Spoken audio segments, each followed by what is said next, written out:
This is where we'll look at the first step that can help us move forward and start changing our insecurity patterns so that even in moments of uncertainty, embarrassment, or self doubt, we can respond with actions grounded in a more resilient self esteem rather than react from insecurity.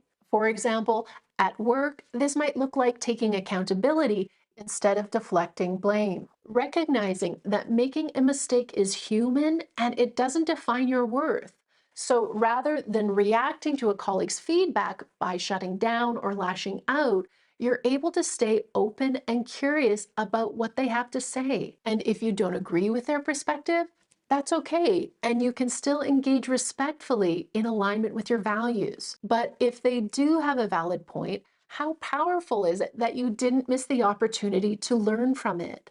And either way, by choosing to act in alignment with your values throughout this conversation, this can help you strengthen your self esteem. So, what is that first step we can take?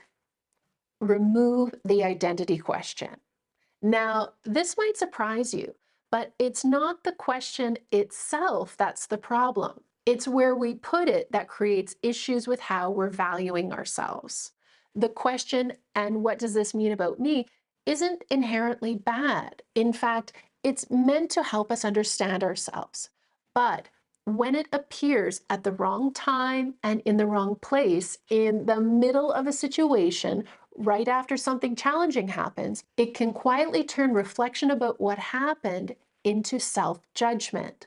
So for now, rather than worrying about where to move it to, I just want you to practice removing it. Practice trying to notice when it comes up for you.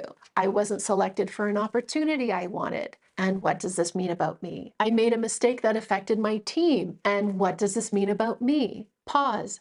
Just pause and simply notice that the question is there and gradually practice removing it. And I have a very helpful secret to tell you. While those situations might say something about your skill level, experience, or ability in a specific area, which naturally affect your confidence, they don't say anything about you as a person. Remember, it's completely normal for confidence to rise and fall depending on what's happening around us. But the meaning we assign to ourselves shouldn't come from how we interpret those situations.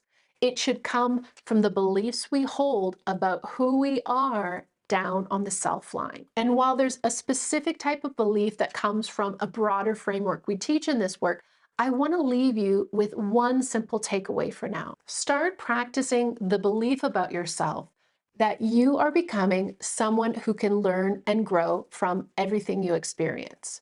If that's the lens you use to interpret any challenging moments, you'll begin to experience less insecurity, build greater trust and compassion for yourself, choose less reactive behaviors, and start developing a healthier, more resilient form of self-esteem.